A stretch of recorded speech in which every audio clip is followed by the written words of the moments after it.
But who knows, someday it will happen. I found this nice animation. It says it's about chain rule. I kind of don't understand why it's about chain rule, but I like the animation a lot. But I think what they mean is the function inside of the function. Chain rule is a set of functions nested inside of each other. So let's review what we did last time.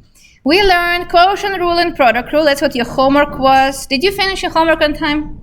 I finished everything on time because it actually did. Chain rule is the most important homework, to be honest. Product rule and quotient rule, you can learn it fast from tutoring, but chain rule is the one you have to work a lot. So chain rule is right now due this Wednesday, but if needed, I can postpone it. I need you to be good at chain rule, so make sure you're good at chain rule. And chain rule is that thing that fails students in this class, so it's kind of at the same time important and difficult. So put effort in this. I always say instructors are good in chain rule not because we're teaching it, because we did it hundreds of times, and now you have to do the same thing. There's no we're not smarter. It's just technical thing you have to get used to. So we learned that the function can be inside of the function, just like nesting or nesting dolls or onions. Some people teach it as an onion. So when you differentiate 3x squared plus x cubed, 3 goes down, copy, change the exponent to times the derivative of the function inside. This is what we practiced, and make a note. Actually, some teachers teaching this notation, so it's nice if you know it. Chain rule. So when you try to differentiate, who is talking again? Thank you, don't talk. If you try to differentiate f, and then there's a g inside of f, like so, that's a symbol of derivative, d over dx. That means there's a f, the biggest Russian doll, inside there's a g, and inside there's a tiny Russian doll, which is x, or t time, or whatever it is. You kind of imagining this to be u for a little moment, and you differentiate first the outside function with respect to this u. So you copy the u, and then chain rule says don't stop, times, and now differentiate the function inside, where u is the inner function, and f of x is outer function or outside function. So the short notation is f at g at x, and we want to find prime, is differentiate the outside function, copy g, remember that's the copy part, copy, times, let me move this, times the derivative of the function inside. So that's what we learned. That's not new, just this differentiation of the same thing. Outside function, copy the function inside. So you differentiated the outside, copy the inside, times derivative of the function inside. That's how we did it. And we also learned some derivative of trigonometric functions, so let's practice that.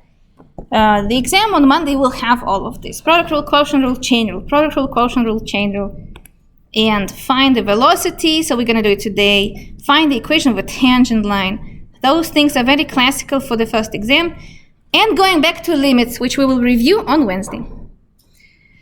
So some of you are not in favor of square roots. Let's do more square roots. That's what I noticed. That's a very common thing. Surprisingly, students don't like square roots and radicals in general. Let's differentiate this. So I want to find y prime. If you see square roots and they scare you, don't run away. Rewrite it as 1/2 exponent. So it's going to be x plus x. And now where should I put 1/2? Around the whole thing. The whole thing, and then one more? On the second one, you see? So it already looks better. This is looks like a polynomial, so it's a power rule. Power rule, 1/2 goes down to the, and then raised to the negative 1/2. At some point it becomes a habit. So derivative is, so you first need to identify what is your inside function and what is your outside function. Here it is visually inside, so that's what we call U. You don't have to call it U, but that's inner function. Inner. Thus, as in a computer game, you cannot touch it until you finish this first level. And the first level is U to the 1/2. Derivative of U to the 1/2 is 1/2 goes down, U to the -1/2. All agree? Or it's too fast? Let me know. Especially if you missed Friday or you kind of fell asleep in class. That's possible. I always make a joke, when you're paying attention, everything is fine, and then you drop the pencil, and while you was picking up, you see like this. And so I always make a joke. Don't be afraid to like say, oh, what had just happened? Because sometimes it's true. You blank out for a second, and then you like see this. It's okay to admit it. We all do that. Even during the conferences, we sometimes get distracted when we listen to talks. So this U is supposed to be inside, and some teachers teach you to write down U. I don't like it. It's too time-consuming. Just remember that you don't touch the function inside until you finish differentiating the function outside. Then you do times, and this is what chain rule tells you. Do not stop. There is a chain reaction happening. So what I did, I differentiated the function outside, so I opened the biggest Russian doll. Now I see that there is an x plus x to the 1/2 inside, and only now I can multiply and differentiate the one inside. Derivative of x is 1, and then x to 1/2 to the -1/2. Thank you. And that's the answer. Yes. Okay, so on the exam, how far down will the substitute just move it out? I like this. This is good. Okay. Yes, some instructors ask you to like work with square roots. This is not algebra class, so I don't like that. I need to see how to chain rule, product rule, and quotient rule. You did it. Good job. So usually I just see this full credit. This is full credit. Multiple choice sometimes have square roots because it's multiple choice. So our coordinator likes to put square roots. Then the question was here: should we rewrite it as radicals back or not? If you see, so this is good. For me, this is good. But if it's a multiple choice question on a test, it is possible that you have to locate something like this: x to the square root of x to 1/2. That is part in blue, and purple will be on the top. 1/2 square root of x, something like that. But I would not put it on a test. I think you will waste more time staring at the choices than actually thinking. So that's kind of dumb, I think, right? Yeah, I mean, the point of the exam is to check if you know how to do the procedure, not like to stare at 5 choices then and find a difference. So multiple choice might look with square roots, but not this nasty. Oh, and also not 1/2 then, right? This also is a square root. So it's like so. Okay, how about this guy? Ton, ton, ton. The trigonometric functions, if you plan to stay in biology or medical field, you will see how many trigonometric functions are used there. It is pretty cool, because all periodic processes like heartbeat, blood pressure, they are described with trigonometric functions, sine, secant, cosine, and so on. And for you to know, it's very interesting. I was fascinated that if you want to write down the traffic equations of the traffic in Phoenix, there are some equations there. I can even Google it for you right now and show you traffic equations. So it's interesting that it's the same equations used for the blood clot. Apparently, the blood in our vessels go the same way as traffic of the car. And then guess what happens when they stop? That is the blood clot. And it's interesting. Not even like, so you're right, if the cars crashed, and now everyone have to go around, and that makes a blood clot. In the body, it's literally something stuck. Now the blood has to go around, it starts even more, and this is how you get a heart attack, right? So it's pretty cool. Exactly the same equations, and they're called traffic equations for blood modeling. So it's pretty cool. You will see them, and that's why we need to teach you all of these things. How fast does the blood travel? That is derivative, right? What function is inside? Seems like this one, exactly, thank you. 3 secant x. So I see in front of me, I only see the outside. I see that there's sign of something. And I pretend I don't see what's inside. Remember that. You differentiate and copy the piece inside. What is the derivative of sine? Cosine. And you plug your u back. But since it's extra time, I just gonna write it down right away. 3 secant x. Copy. You differentiate at this inner function because you cannot touch it yet. Now, you, like in the computer game, you unlock the next level. And now I'm looking inside and see, oh, chain rule tells me there's a 3 secant inside. So, who will be that amazing person? Reminds me, what is derivative of secant? Secant times tangent. If you did not know that, remember, secant and tangent are connected just like sine and cosine, but a little bit different formulas. So secant likes itself, so it copies and then gives you tangent. And tangent likes secant so much that it gives secant squared. Maybe that's how you can remember. I don't know. You choose the way you like. While derivative of sine gives you cosine, derivative of cosine gives you minus sine. So derivative of inner function will be 3 secant x tangent x. And there is nothing to simplify here. You cannot even multiply 3 and 3. Because this 3 is inside of the cosine, which indicates the angle. This 3 is outside, which indicates a constant rate. So you cannot even simplify this. There's nothing to simplify, you're done. How do you feel about that? My main question, if you have exam today, can you do this? Like that's kind of how you should feel about it. Because it's already on Monday, it's not that far. So if you see this, of course you'll freak out a little bit, but if you have time to process, can you do that? Let's do more. How about something like this? This is the one that students get stuck. 3x minus 1, 4x minus 5. And if there was a request to show something from homework, I will show it as well. This one, yes?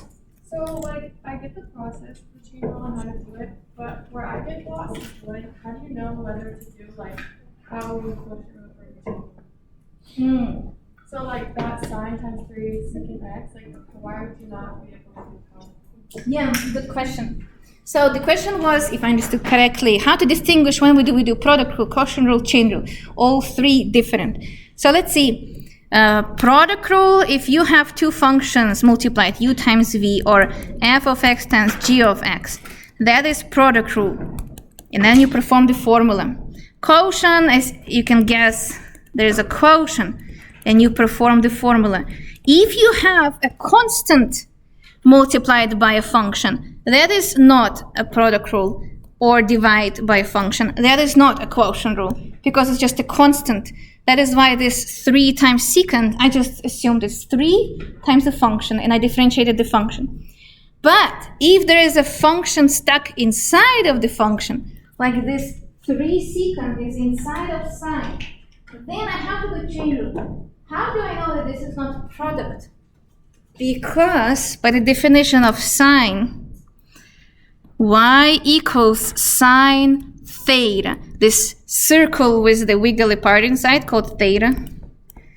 Theta is the angle on the unit circle. I'm not going to go to the trigonometry right now, but there's a unit circle, a right triangle. Theta is that angle of the triangle. So whatever is right after n parentheses, that is its sine. Moreover, it represents the angle, so 3 secant x is the angle. And that's how I knew that, oh, this is not the product. It's a function nested inside of the sine. Moreover, this is the angle. So I will differentiate sine, which gives me cosine, copy the thing, because I can't touch it yet by the idea of chain rule, times differentiate this angle, which is not the product rule, it's just 3 times the function. Did it answer this a little bit? I would say it's like, most of it comes from practice, but this is how I see it. So keep asking. Maybe on different example I can explain better. But no, that's a good question. Indeed, how do you distinguish between cases? How about this one? So this is also a good example. Do you see what should we use here? You use both the chain and the quotient. Chain rule and quotient rule. Agree, disagree? Agreed. Agree. So what should we do first? What is inside and what is outside? The whole fraction is inside. So even though it looks huge, what I see here is u to the 6. So it's actually a polynomial, something raised to the 6th power. Then u prime is 6, whatever was that, I don't know what's there, to the 5. And whatever is there, I will copy it. Does it make sense? Times. So this is how I start. I see that there is a function raised to 6th power. So this fraction is inside of the polynomial of the 6th power. I first cover it with my hand, like so. I'm covering, let's see. Sometimes I explain it like this. I'm covering with my hand and I don't see it, like so. Like I don't see it. I see something to the 6. There, 6 goes down, that's something to the 5. And I just need to copy it now inside. Now, chain rule says, well, actually there's something inside. There's a whole fraction there. And you're like, how do I differentiate fractions? Technically speaking, you can do it separately. You can write down u prime is 3x minus 1 over 4x minus 5 prime. And perform quotient rule separately. Some students do that. It's a little bit just more time consuming because then you have to copy it over there. So I highly recommend you to do it there right away. This fraction requires quotient rule. So I'll open huge parentheses and I'll write down quotient rule. Does this make sense? Okay, let's do it together then. How do we start? What? I always recommend to square the denominator and don't touch it. It's looking good, like so. Derivative of the top gives me what? 3, exactly. Copy the bottom, 4x minus 5. Minus or plus? Minus, remember that. Copy the top, 3x minus 1. All parentheses are extremely important, so don't lose any. Times, how did you get 4? Denominator, thank you. Derivative of the denominator gave me 4. So what I just did is u prime v minus uv prime over v squared. That was the result of the quotient rule after performing chain rule. And then maybe you should simplify this. I don't want to. Quotient rule. Do we have to simplify it for the exam? That's a good question. If there's a multiple choice part, it will be in a simplified form. But for the written part, not really. I just type it like so. Anyway, I'm trying to make multiple choice doable. In general, American exams are very short. 50 minutes, it's like a race here. You know what I mean? It's like this scary thing. My exams in Ukraine and Russia, our exams like 3-4 hours long. We sit and we can panic for like 45 minutes and you still have 3 hours left. So at some point, you get over with a panic attack and you just do the exam. And it's all oral also, which is a little bit scary. But anyway, here it's like a race. 50 minutes, pencils down, pencils down. So 3 hours is more like a final exam here. well, yeah, but still, we still put a lot of information for like 2 hours exam in the United States. Yeah. So for 50 minutes, you know, what can I put for 50 minutes to check that you know this stuff, but also not to fail you on algebra part. And that's what I'm trying to do. One more. 5 minus 2x. Okay, that is not clear what is happening here at all. Ideas. It's very clear. What? It's very clear. Very clear. Okay, let's see if other people agree if it's very clear or not. I think it's not clear. I mean, I can a solution. What kind of ideas do you guys have? How would you start? We simplify it for pushing the denominator. Oh, you want to rewrite the denominator as what? As minus to the power of minus 1 over 2. Minus 1/2. So that's the first idea was maybe we should push 5 minus 2x up by rewriting square root as minus 1/2. Any other ideas? Yes? Or specifically, you can actually simplify the whole thing into one equation. It's 2 times 5 minus 2x to the negative 1/2. Yes, that's also a very good idea, which we already mentioned. Oh, sorry, I was trying to. No, that was good. Thank you. Yes, and I like when people rephrase the idea. Any other ideas? Any creativity here? No? Yes. Take the conjugate at the bottom. Oh, multiply by conjugate. Actually, I did not think about that. That's very creative. That might help. That's actually an interesting idea. To do conjugate, it will simplify and then differentiate. That's interesting too. More? Isn't conjugating you have to have the plus or minus outside of the. Yeah, you would. Oh. Would it work here? You could do, you know what we could do? We could just get rid of the square root. So it's not going to be, technically speaking, conjugate. We will multiply by the same, and then this square will go away. So, yeah, that's not conjugate, you're right. Any other idea? Well, we're going to proceed with the first idea, but I'm wondering if anyone see quotient here. It is a quotient rule after all. You, technically speaking, can perform quotient rule if you want to. And you should check the answer will match. It is a fraction after all. Quotient rule will work. It's just a lot of extra work. Now, that is why people try to rewrite quotient as chain rule. And this was the first two ideas were good. Well, all ideas are good, but this is the shortest one. 5 minus 2x to the minus 1/2. Minus because it was in the denominator. Yeah. Multiplying by square root will actually get rid of the square root in the denominator, which we call de-rationalization of the denominator and stuff like that. Now, we perform, okay, that is not h prime yet. That is just h. And we can even just erase. This is just rewriting the original function. Now, let's perform the multiplication. So, is 2 times the parentheses, is this product rule? That's what was the question before, like how do we know what should we do here? It's not product rule because it's just a constant. You can treat it as a product rule, but usually people don't do it. This is a constant. What happens to constant when we differentiate if constant is multiplied or divided? Sticks around, yeah. So we keep it, right? So constant should be kept alive. Now we're differentiating this part. Derivative of this part is something, let's call it u.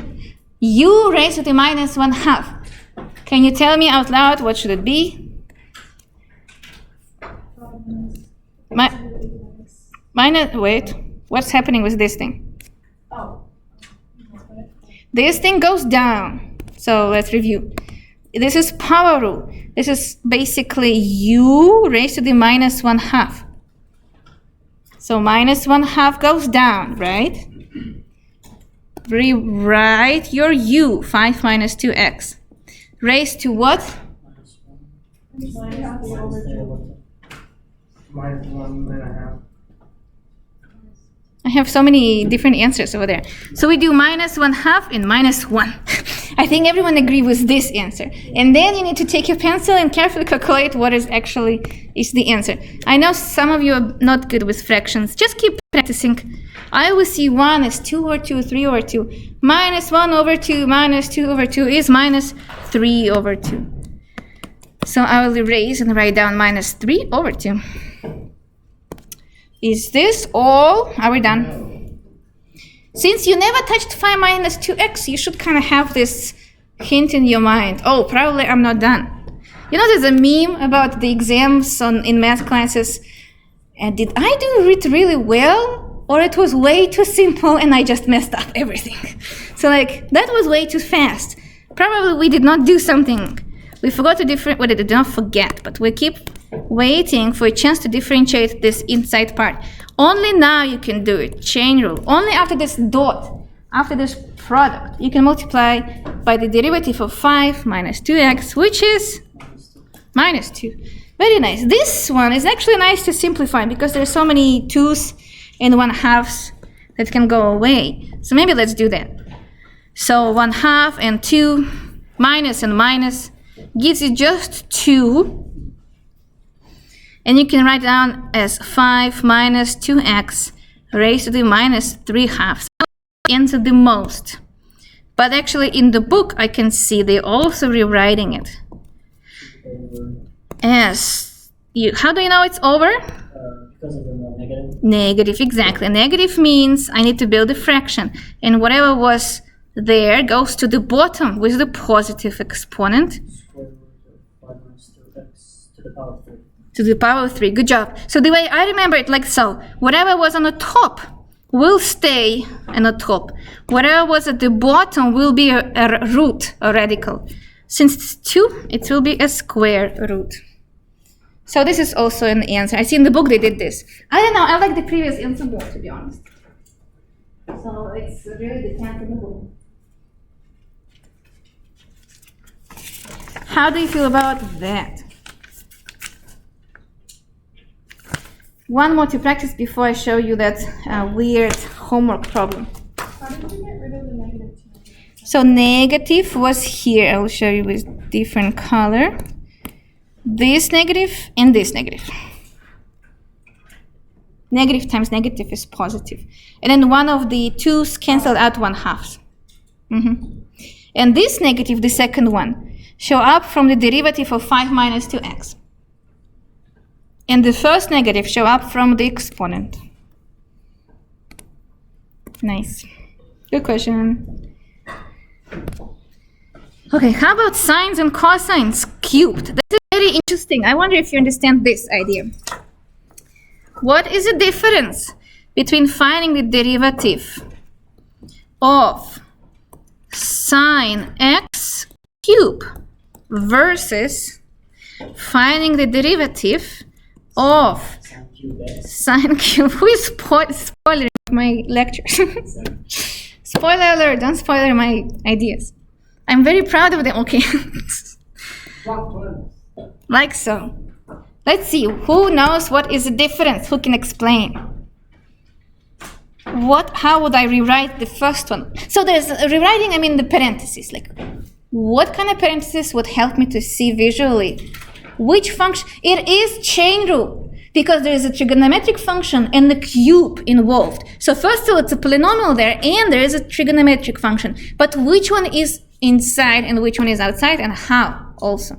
Anyone else? Anyone else? Any ideas? Yes. For the first one, the sign is the outside, and on the inside we have x cubed. X cube is inside. Exactly. But as for the second one, the sign x is the one on the inside, and all of it is cubed. The sine x is inside and all of it is cubed. Is it so? All agree? Yeah, that makes sense. Thank you. So the idea is, this is how you should see it. Even though parentheses are missing for the first case, you should see it this way. This is input cubed. And input for sine and cosine are angles in radians or degrees. So for example, it's pi cube. Sine pi cube is not the same thing as sine pi and everything cubed. Sine of, well, you got the idea. So it's not the same thing. Either it's input cubed and it makes the bigger angle inside of the sine, or it's the output got cubed. Output of sine is not the angle anymore, it's a distance. Make sense? So I'll write down angle, and that is distance. Vertical versus horizontal distance, if you remember, sine and cosine. Also, the second one, you can kind of imagining it. It's sine times sine times sine. Sine x times sine x. But that's like too much, but makes sense. And the first one, oh, actually I could write it down.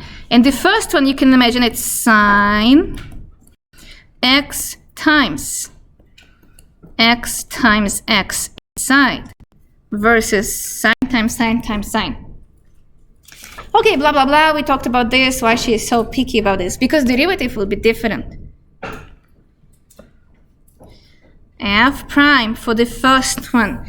So what should I do first? Which function goes first? Which function is outside? Sine is outside, right? Because x cubed is inside. Derivative of sine is cosine. Copy the x cubed part, don't touch it, times the derivative of x cubed. Let me turn this off. Let me turn everything off. Okay, good. 3x squared. Okay, much better. Versus the second case, f prime of x. Which function is outside? Outside. 3. You visually can see it. 3 is outside. So 3 goes down, changes to 2. Copying sine x times derivative of the function inside, which is cosine. See the difference? That is because one function was inside and the other one was outside. Different ways, in two different ways. What do you think about this? Does it make sense? Some people look confident, but some people look not very confident. So your job is to practice this a lot, because I can show you thousands of examples, but it's the same thing as showing you how to do push-ups and then just doing it in front of you and say, you see, this is how you do 100 push-ups. And you're like, yay, now I know how to do 100 push-ups. No, you have to do it yourself. There's like no point of me keep showing more push-ups. You have to go and, sweat it yourself. That's what we all did, so you have to do it too. Okay, this weird example from homework, nobody liked it. If we give you f of 3 and it is 4, and derivative at 3 it is 2, then we give you a correlation that a function g of x is x times f of x. Find g prime of 3. So this is slowly training you to get used to the fact that we sometimes don't know how the function even looks like. We don't know what f is. Maybe f is trigonometric function, exponential, maybe polynomial. But what we do know is what we recorded. We went to the field, we put cameras, started watching the birds, and we recorded that at 3 seconds, the birds made 4 sounds. Then the speed of the sound at 3 seconds was 2 decibels, whatever, because it's derivative, so that's how it changes. And then the function you're looking for is how the bird singing times the weather condition x. Find how fast that function is changing at 3. So that's the thing, you don't know how the function looks like. You're literally at the field making those records. Let's do it. It is confusing for you because you don't see what is to differentiate, what is going on, but you're still using the same formulas. And I have to say, I don't put questions like this on the tests because you don't do well on them. I noticed that, so I just avoid them putting it on the test. But since many people asked, I can show it in class. So, who knows how we should start? Product rule. Because they ask us to find derivative of this function in the box. But this function is a product of 2 functions. Actually, it was your question over there, how to know which rule to use. I see x times the function. So there are 2 functions multiplied. You can even name them if you want. Like, I don't know, capital G and capital F. I don't know, something like that. So it is product rule. I don't like making more notations. I think it's more confusing. U times V. Oh, you can do U times V. Yeah? U times V. That's a product rule. Product rule says G prime of X. No 3 yet. Product rule says derivative of X. Let me even write down. Times copy V. V is f of X. Plus copy U. That is just X. Times derivative of V, that is f of x prime. That is like very step-by-step explanation. And now we're gonna actually calculate that. Yes? Wait, wouldn't that imply that the entire result would end up being, that the entire first half would be 0 because x prime would be 0. Is x prime 0 though? Yes, it is, because 2 prime is 0. X prime is 1. Right. I'm sorry, I thought we were going to go specifically with the Yeah. value. I was hoping you will guess, but I'll just tell you. I'm sorry, it's just very bold versus. No, you're good. That is a very common, people actually keep getting stuck on this all the time. 1 prime or any constant prime is 0. X prime is 1. Remember that. Do it. X prime is 1 times f, we just copied it, we just copy it, and f prime is f prime. We don't really know it, so we just keep it. We don't have the word. We don't have any information about what is f, so we just know some kind of data about it. That's it. Expression, that's what I want to say. We don't have expression for f. So, is this enough to finish the problem? I don't know, let's check. We have this g prime. We need g prime at 3. Some kind of moment, say in time, 3 seconds. Or maybe 3 boxes, or whatever 3 means.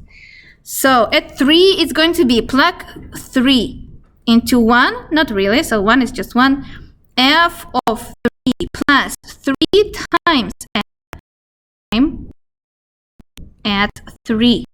Is this enough? This information. All what data analysis is. You hope this data is given. If it's not given, sometimes you have to go and figure it out. If you don't know how many bacteria there are in the room number 3, you go petri dish, you take a swiping device, go there and you actually swipe and then put it in a petri dish. Now you know. So someone actually is going to the field and taking this data, collecting this data.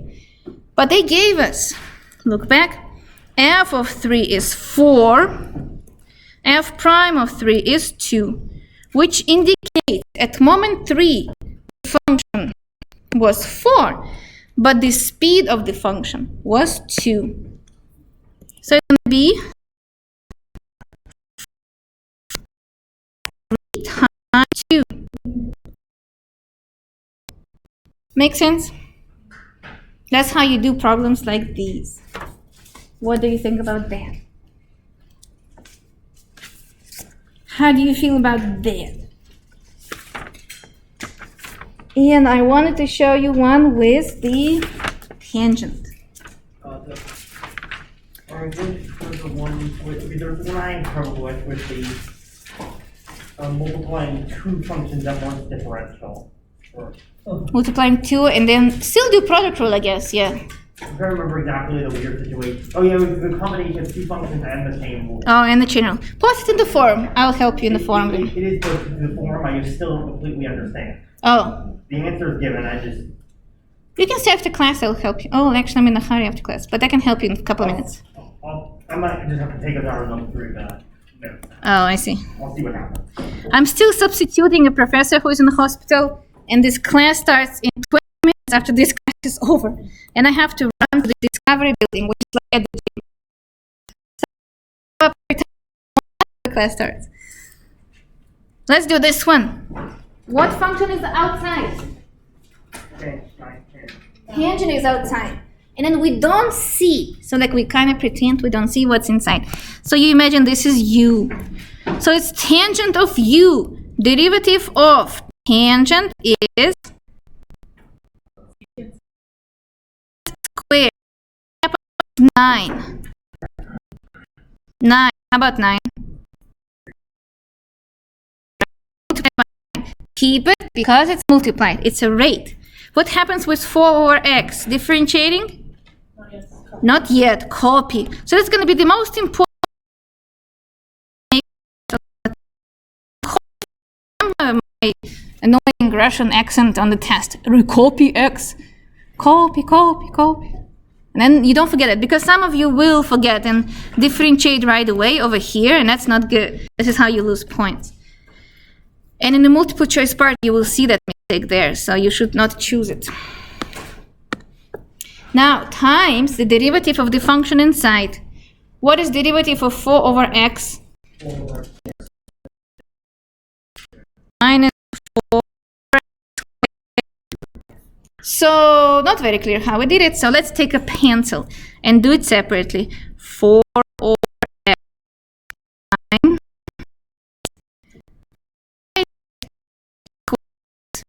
You write it in power rule. If you have power rule, no problem there at all, because now you know how to do it. Minus 1 goes down and gives you minus 4. X minus 2 is minus 1. It's a good answer. You can copy it like so. Some people just memorize that you change the sign. You change the sign and you increase the at the bottom. So it was 1, 2, and 4 stays constant. So it's like no.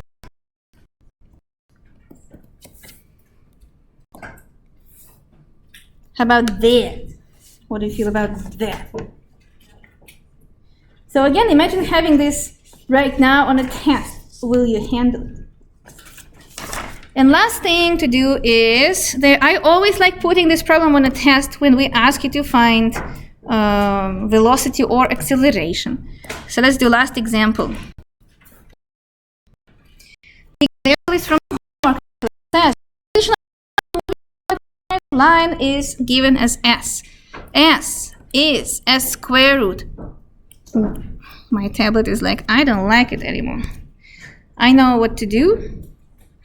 You just close it and open it back.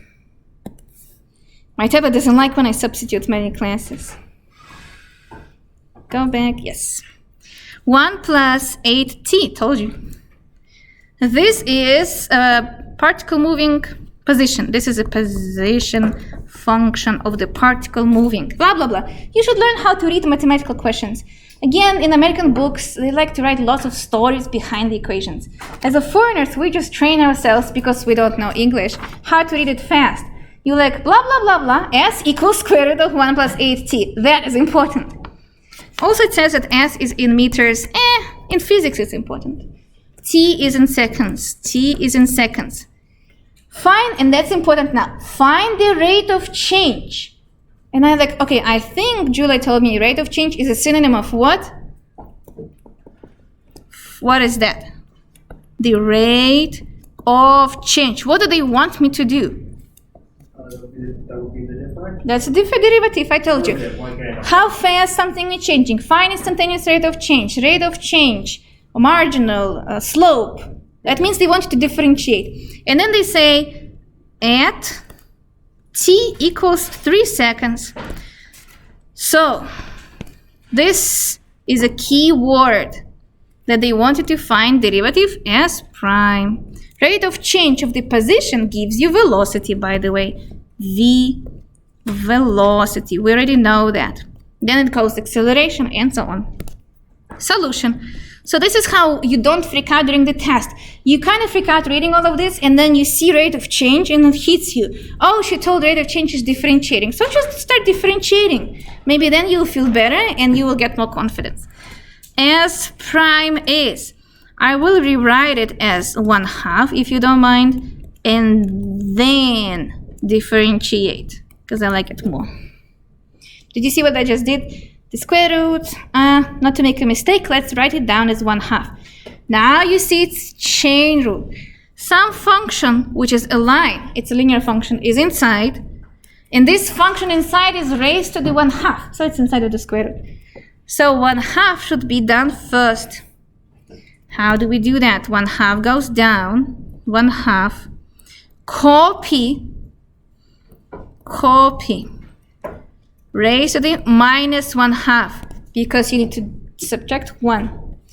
Let's copy 1 plus 8t times chain rule starts. Chain rule says, look inside, there is a smaller Russian doll inside, which is 1 plus 8t. Don't forget to differentiate that. Or imagine onions, how we unfold levels of onions. The next level is 1 plus 8t. Derivative of that is 8. That is a good answer. Now need to simplify this. What we need to do is to plug the moment they gave us. You could simplify if you want. I would write down 4, 1 plus 8t to the -1/2. This is the way I like it personally. And then they said, but actually I want to know what's happening at 3 seconds. So just plug 3 seconds. So this was A. We found a derivative. We found rate of change. B. S prime at 3 is 4 times 1 plus 8 times the 3 they gave us, raised to the minus 1/2. Who can calculate that? 4, oh, how did you do it so fast? What is this number? 25. So you have 4 25 raised to the minus 1/2. Then check my lecture 0. It explains you how to rewrite it. It's actually 4 over a square root of 25. Over because of this negative sign, and 1/2 gives you square root. So it is 4 over 5. What units do you think we should do? Meter per second. Very smart. Let's see how we know that. S was in meters, but we're differentiating S with respect to t time. So it's going to be meters per second. Just like when you're driving the car, your velocity or the speed is miles per hour because distance given in miles and time given in hour. What do you feel about all of this? Since we are a little bit ahead of time on Wednesday before the quiz, we will start review for the test. And Friday, we're going to spend the whole class reviewing for the exam.